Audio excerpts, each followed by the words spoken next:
Welcome to the bird media. నేను మీ పవన్ కృష్ణమూర్తి. ఆంధ్రప్రదేశ్లో for the first time శాసనసభ సమావేశాలు వేడిగా జరుగుతున్నాయి అనలేనటువంటి పరిస్థితి. ఎందుకంటే 11 సీట్లు ఉన్నా సరే వెళ్దాం పోని అనుకోవడానికి వాళ్ళు రావట్లేదు. అన్ని సెషన్స్కి కూడా డుమ్మా కొట్టేశారు.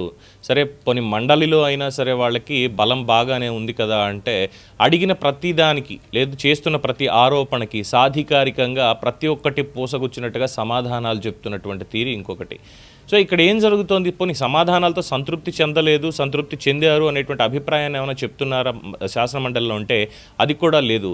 అక్కడి నుంచి డైరెక్ట్గా వాకౌట్ గేమే మొదలైనటువంటి బడ్జెట్ శాసనసభ సమావేశాల్లో ఆరోపణల పర్వం నడుస్తోంది శాసన మండలిలో. శాసనసభలో మాట్లాడుకుంటున్నారు. ఎవరైనా క్వశ్చన్ అడిగినా కానీ దాంట్లో కరెక్షన్స్ ఉంటే స్పీకర్ గారు డిప్యూటీ స్పీకర్ గారు డైరెక్ట్గానే చెప్తున్నారు. అలాగే సీనియర్ మోస్ట్ సభ్యులు స్పీకరు డిప్యూటీ స్పీకరు వీళ్ళ మధ్య కూడా చిన్నపాటి వాదోపవాదాలు కూడా జరుగుతూ ఉన్నాయి. సో అదంతా కూడా నార్మల్గానే నడుస్తోంది. But when it comes to కౌన్సిల్లో ప్రధాన ప్రతిపక్ష నేతగా ఉన్నటువంటి బొత్స సత్యనారాయణ మరియు ఇతర సభ్యులు వీళ్ళందరూ మాట్లాడేటువంటివన్నీ కూడా అబద్ధాలే మాట్లాడుతూ ఒక పక్కన ఆరోపణలు మాత్రమే చేసుకుంటూ ఆ ఆరోపణలకి ఎక్కడ కౌంటర్ వస్తుందో ఎక్కడ ఆధారాలతో బయట పెడతారో. ఫర్ ఎగ్జాంపుల్ తీసుకుంటే నిన్న వరద కళ్యాణ్ గారు చేసినటువంటి ఆరోపణ ఉర్సా కంపెనీకి 99 పైసలకి ఎకరాలు కట్టబెట్టేశారు అని చెప్పి వెంటనే నారా లోకేష్ లేచి సమాధానం చెప్పారు. అయ్యా నేను 5 కంపెనీల పేర్లు చెప్తున్నాను, వీటికి తప్ప ఇంకెవరికి భూములు ఇవ్వలేదు అనేది రికార్డెడ్ స్టేట్మెంట్ చాలా క్లియర్గా చూపించి ఇప్పుడు చెప్పండి వాళ్ళ దగ్గర ఆధారాలు ఉన్నాయా, ఉంటే చూపించమనండి అని చెప్పనన్నారు. శాసన మండలిలోనే కాదు ఈవెన్ బయటకు వచ్చిన తర్వాత కూడా ఇదే రకమైనటువంటి తప్పుడు ప్రచారం. ఉర్సా కంపెనీకి భూములు ఇచ్చేశారు పోనీ చూపించండి అంటే ఆధారాలు లేనటువంటి పరిస్థితి. సో ఇలాగా అసత్య ఆరోపణలు చేయడం, అక్కడి నుంచి వెంటనే వాకౌట్ అయిపోవడం. మొన్న గవర్నర్ ప్రసంగం విన్నారు, డౌన్ అన్నారు, గోవిందా అనుకుంటూ బయటికి వెళ్ళిపోయారు, వాకౌట్ చేసేశారు. అక్కడికి బీఏసీ సమావేశంలో పెట్టి చర్చించుకుందాం, ఏం మాట్లాడతారు, ఫీజు రీయింబర్స్మెంట్ల గురించా లేదంటే ఏ సమస్యలు మీరు తీసుకొస్తున్నారు చెప్పండి, సుదీర్ఘమైనటువంటి చర్చ చేద్దామంటే లేదు మేము మాట్లాడతాం, బీఏసీ దాకా కూడా అవసరం లేదు. వెంటనే వాకౌట్. నిన్న వాకౌట్ చేశారు, ఇవాళ కూడా వాకౌట్ చేశారు. నిన్నేమో లొకేషన్ టార్గెట్ చేద్దాం అనేటువంటి పాయింట్తో వరద కళ్యాణ్ని వీళ్ళందరినీ దింపి చేసినటువంటి చూస్తే నవ్వు తప్పించింది లేదు. నిజంగానే నవ్వు వచ్చింది. రికార్డ్స్ కూడా లేకుండా ఏదో ఇచ్చారు స్క్రిప్ట్ చదువుకుంటా వెళ్ళిపోయాం, ఇంతే తప్ప సరైనటువంటి పాయింట్ ఏమైనా అడిగామా? లేదు. ఎమ్మెల్సీ మాధవరావు గారు ఆయన కూడా ఆరోపణల పర్వం తప్పితే ఇంకొకటి ఏది లేదు. వెంటనే అందరూ కలిసి మాట్లాడుకోకుండా వాకౌట్ అని చెప్పి వెళ్ళిపోయారు. ప్రభుత్వం అన్యాయం చేసేసింది. సమాధానాలు చెప్పడం కూడా అన్యాయం చేయడం కిందకే వస్తుంది అంటే ఇక మరి వాళ్ళని ఏమనాలనేది తెలియట్లేదు. సో ప్రభుత్వం మీద విమర్శలు చేస్తే ఆధారాలు చూపించండి అని అడుగుతాం, తప్పే ఉంది. బొత్స గారు ఆరోపణలు చేశారు, నిన్న వరద కళ్యాణ్ గారు చేశారు, మిగతా వాళ్ళు చేశారు. ఆరోపణలు మాత్రమే,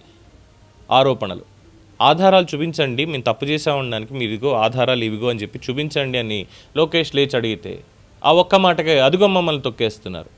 ఆధారాలు చూపించండి అనడం తప్పే ఉంది, దానికి మళ్ళీ వెళ్ళిపోవడం. సో ఇదంతా చూస్తుంటే ఎలా ఉందంటే శాసనసభలో జగన్మోహన్ రెడ్డి వచ్చి సరే ప్రతిపక్ష హోదా ఉందా లేదా అది పక్కన పెట్టేస్తే ఆయనే వచ్చి పార్టీ అధినేతగా మాజీ ముఖ్యమంత్రిగా పులివెందుల ఎమ్మెల్యేగా ఆయనే అక్కడికి వచ్చి కూర్చోనప్పుడు నేను మాత్రం ఇక్కడ ఎందుకు ఉండాలి? శాసనసభలోనే జరగాల్సినటువంటి మెయిన్ డిస్కషన్స్ జరగనప్పుడు శాసనమండలిలో జరిగి మాత్రం ఏ లాభం? ఇక్కడ ఏ బిల్లు పంపించినా కానీ మళ్ళీ శాసనసభలో ఆమోదం ఎలాగో పొందిపోతుంది కదా, ఇక్కడ దాని మీద డిస్కషన్ ఎందుకు, ఈ టైం వేస్టేజ్ ఎందుకు అనవసరంగా అని చెప్పి బొత్స గారు కూడా ఫీల్ అయినట్టున్నారు. అందుకే మాట్లాడితే వాకౌట్ అనేటువంటి అస్త్రాన్ని సంధిస్తున్నారు.